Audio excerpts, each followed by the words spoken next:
தந்தையுமாகிய இறைவா, இந்த புதிய ஆண்டை எங்களுக்கு கொடுத்ததற்காக உமக்கு நன்றி கூறுகிறோம்.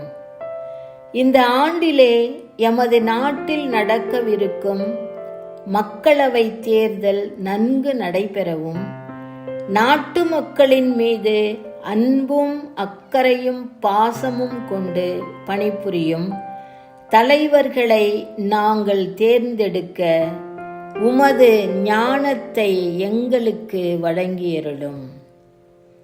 அன்பின் இயேசுவே, இன்றைய நற்செய்தியில் சீமோனுடைய மாமியார் காய்ச்சலாய் இருந்ததை பார்த்து அவர்கள் கேட்காமலேயே தேவையை அறிந்து அவருக்கு சுகம் அளித்ததை தெரிந்து கொண்டோம்.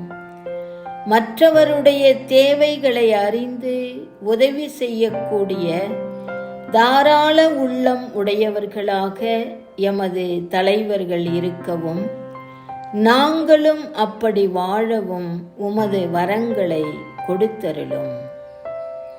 சென்ற இடமெல்லாம் மக்களின் தேவைகளை அறிந்து பணிபுரிந்த இயேசுவே, எமது தலைவர்களும் நாட்டில் உள்ள மக்களுக்கு நன்மைகள் செய்ய உமது அருளை தர வேண்டும் என்று ஜெபிக்கிறோம்.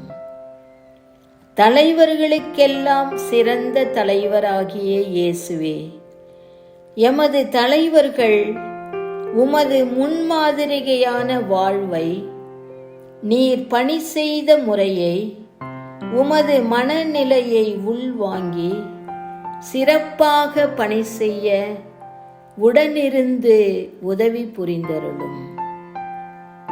ஆண்டவரே பேசும், அடியேன் நான் கேட்கிறேன் என்று கூறிய சாமுவேலை போல குடும்பத்தின் தலைவர் முதல் நாட்டுத் தலைவர்கள் வரை எல்லா தலைவர்களும் கடவுளாகிய நீர் அவர்களோடு பேசுவதை கேட்டு செயல்பட உமது ஆசீர்வாதங்களை கொடுக்க வேண்டும் என இயேசு கிறிஸ்துவின் வழியாக உம்மை மன்றாடுகிறோம்.